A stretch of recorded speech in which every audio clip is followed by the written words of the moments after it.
The sun leans low over Chaco Canyon on an early autumn morning, casting long shadows across Pueblo Bonito's western plaza. Dust stirs beneath unseen feet as a beam of light slips along the south wall of Structure K, its edge, precisely aligned to strike the center of a stone slab set into the floor just after dawn during the equinox.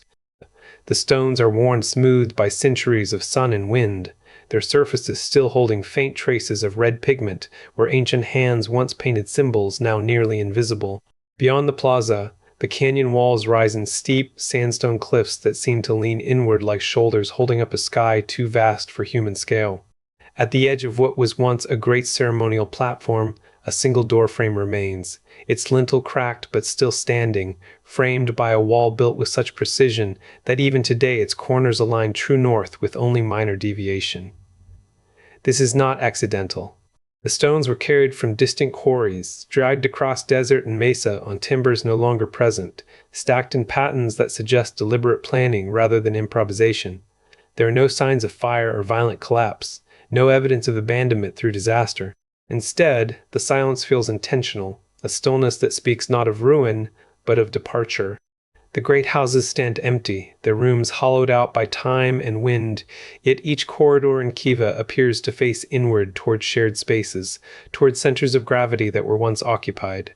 No livestock bones in the plazas, no household refuse piled near doorways. Only dust, stillness, and the faintest echo of movement in memory. This place was not forgotten, it was left.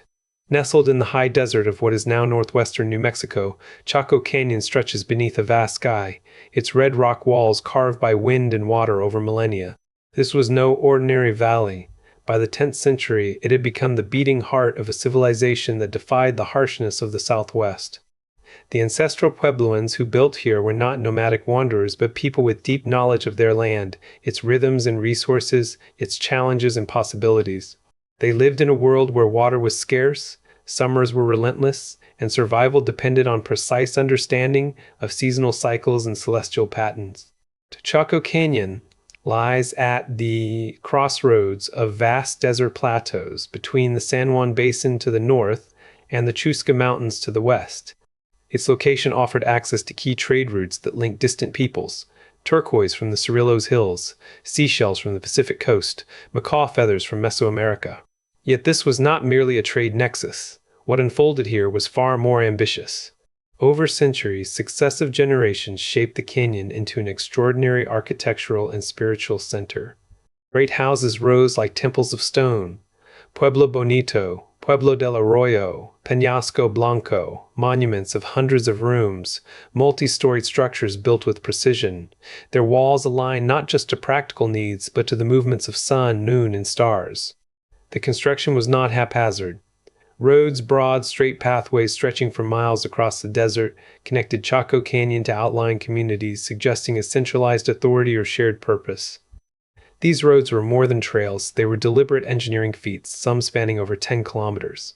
Their alignment with key astronomical points hints at an organized society whose worldview was deeply entwined with celestial cycles. This civilization flourished for generations, then, as abruptly as it began to coalesce, the great houses fell silent. The people left behind not just stone and dust, but a mystery. Why such grand effort, only to abandon it all?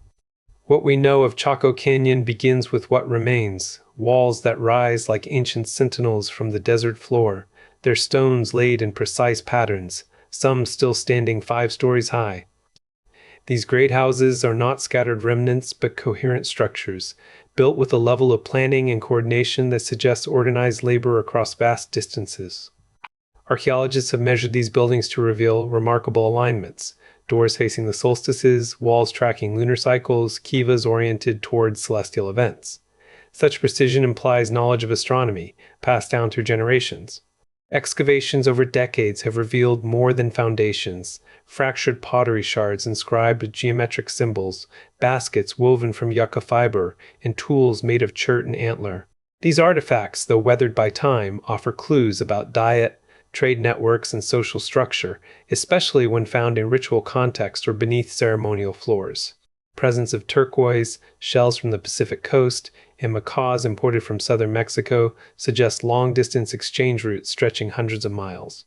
LiDAR surveys have revealed a hidden landscape beneath the desert's surface, straight, unbroken roads that radiate outward like rays from a sun, connecting Chaco to distant outposts. These causeways are not mere paths, they are engineered with berms and stone alignments, some extending more than 30 kilometers. Their construction implies sustained effort under centralized direction. Radiocarbon dating of organic material charcoal from hearths, wood beams used in roof timbers, has allowed researchers to piece together a timeline. The rise of Chacoan culture began around 850 CE, peaked between 1075 and 1125 CE, then declined abruptly. Tree ring analysis confirms this sequence with remarkable precision. And yet some details remain uncertain. The exact nature of leadership, whether religious, political, or both, is still debated. Why the great houses were abandoned en masse is not fully known, though prolonged droughts, soil exhaustion, and social stress likely contributed. What survives is a physical record written in stone, earth, and bone, but interpreting it requires patience, science, and humility before what lies beneath. They woke before dawn, when the stars still hung low in the desert sky. The air was sharp with chill, and from within the great house's shadowed rooms came the sound of feet on packed earth, a quiet stir as families rose to face another day under the vastness of Chaco Canyon. Life here unfolded, not in silence but in rhythm, measured by sunrises over Pueblo Bonito, marked by the turning of the seasons. Women gathered mesquite pods and yucca shoots just beyond the walls, their hands cracked from labor, eyes scanning for green where little grew. Children played near stone-lined hearths, learning to crush corn on metates, while elders spoke in low tones about the balance between sky and earth, about how a certain angle of light fell through an opening in winter, or how the path of shadows shifted across the plaza with care. The houses were not homes alone, but centers, where people gathered for work, for ceremony, for survival. Cooking was done in shared fire pits. Meals came from communal storage rooms where dried corn and beans had been stacked high by hands that knew drought's weight. Children walked to the edge of the canyon each morning, carrying water jars made from gourd or woven reed, their feet tracing paths worn smooth over generations. There were no markets as we know them, no trade routes with distant lands in bulk, but goods moved through small exchanges, a basket here, a knife of obsidian there. The work was constant, the stacking of stone for walls that rose high and true, the careful alignment of each beam, the daily labor to sustain what had been built, not just for shelter but for meaning. There were fears, too, of storms rolling down from the mesa tops, of hunger when rains failed, of isolation in a place so immense. But there was also purpose, the knowledge that their hands shaped something greater than themselves. They lived within walls whose design echoed the sky above, and they knew deeply that this place was not merely endured but chosen. And when it ended, it did not crumble quietly, it was left with intention, as if to say, "We were here, and this is why." At the heart of Chaco Canyon lies a profound contradiction between the vastness of its ambition and the silence that follows it. The great houses rose not as fortresses or farms, but as centers of a civilization defined by scale, alignment, and intentionality. These were not merely places to live, they were statements carved into stone and sky. Pueblo Bonito, with its hundreds of rooms and towering kivas, stands like an ordered pulse in the desert, a city built not haphazardly, but with precision measured against celestial markers. The orientation of its main axis is aligned with the summer solstice sunrise, suggesting that time itself was a sacred dimension of design. But more striking than individual buildings is the network they form. Long, straight roads stretching across canyons and mesas, some over 10 miles in length, connecting Chaco's core to distant outposts. These are not paths of commerce or pilgrimage as we might imagine them. Their geometry defies natural terrain, suggesting a deliberate imposition of order upon the landscape. They do not lead directly from one structure to another. Some end abruptly at cliff edges or rock formations with no apparent function. This is not utility alone, it is ritual, cosmology, and centralized authority made manifest in stone. The system's power lay in its coherence, buildings built in near simultaneous waves across generations, roads laid out with improbable consistency, astronomical alignments calibrated over centuries of observation. Yet all this was abandoned without fire or conquest, without violence to mark the end. The people left not by retreat but by choice. The rooms were sealed with rubble and stone, kivas filled in, stairways blocked as if sealing a secret. So what drove them? not survival alone. They built at great cost, with labor concentrated across hundreds of miles, and then walked away when their vision had been fulfilled or outgrown. This is not just a story of ruins, it is the mystery of civilization's self-termination. When structure becomes meaning, and meaning demands silence. The great houses stood in silent procession across Chaco Canyon, their walls rising like stone sentinels under a relentless sky. For generations, they had been shaped by hands guided by purpose, by intention etched into terraces and doorways aligned with solstices, by roads that stretched westward toward the distant horizon as if beckoning to something beyond. But over time, the rhythm of life in Chaco began to falter. The rains grew erratic. The soil, already thin and arid, showed signs of wear. There was no record of a single drought's onset, but the evidence of strain appears in subtle shifts. Fewer rooms filled with tools or food storage, fewer hearths kept warm through winter months. Some great houses were left unfinished, their doorways facing inward as if turned away from the world. The construction ceased not with a collapse, but with a stillness, a pause so profound that it became final. No great fire consumed the palaces, no army breached the walls. Instead, the people simply stopped adding to them. The roads remained straight and unbroken, though few walked their lengths in years. Some structures were sealed from within, doors walled over, stairways blocked with stone or timber, as if to contain what had been built, not for defense but perhaps for memory. The movement away was neither sudden nor uniform. In some places, families lingered on the edges of the canyon, maintaining small hearths and seasonal gardens. In others, the departure began quietly. Children born in Chaco were no longer buried there. Burials shifted to more distant canyons. Final chapters of Chaco's story are written not in ruins but in absence, empty rooms where light once streamed through kivas, doorways leading to nothingness, and a silence that stretches beyond the reach of wind across stone. We do not know if this was abandonment born of hardship, or a deliberate retreat from a place no longer sacred. Perhaps it was both, a slow unraveling shaped by climate, scarcity, and changing purpose. The great houses still stand, monuments to effort, alignment, and vision.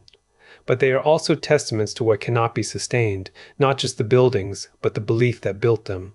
The grandeur of Chaco's great houses invites awe, but beneath that majesty lie questions without definitive answers. We know the roads were built with precision, straight as arrows across terrain that defies straight lines, but their purpose remains deeply contested. Were they trade routes, pilgrimage paths, ceremonial processions, or perhaps a network of symbolic threads connecting sacred centers? The evidence does not confirm any single theory, and to claim certainty is to mislead.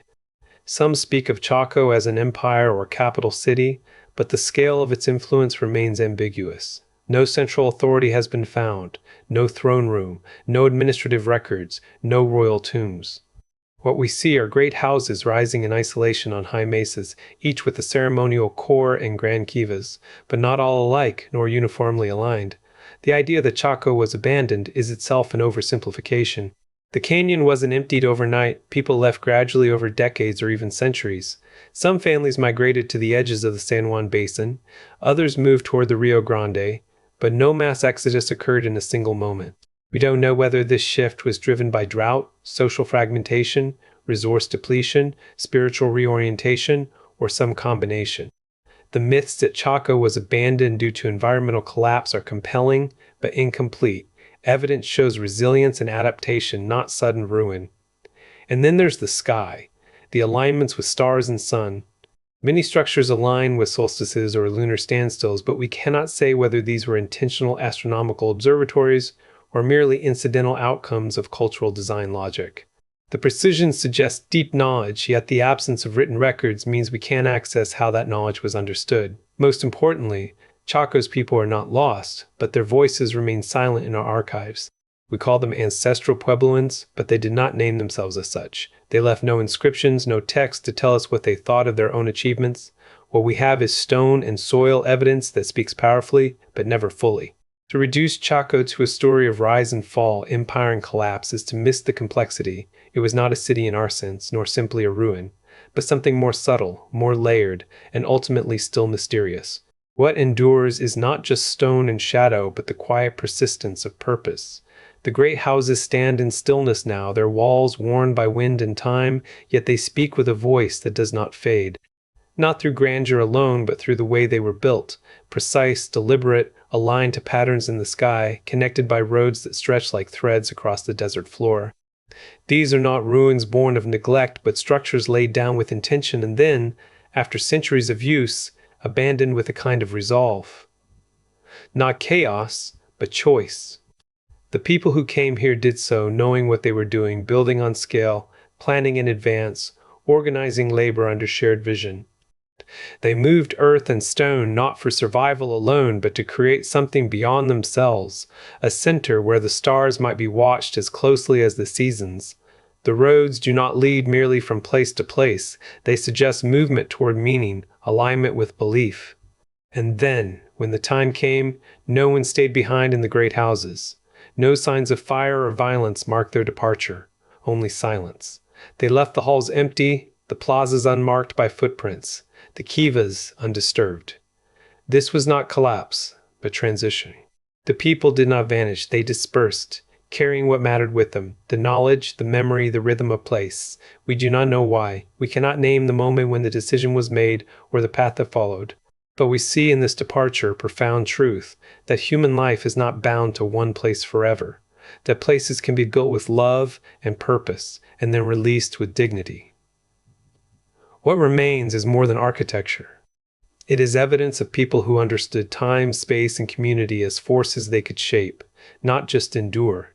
And perhaps the quietest lesson of Chaco lies here, that change is not failure. It is a kind of fidelity faith in what has been, and courage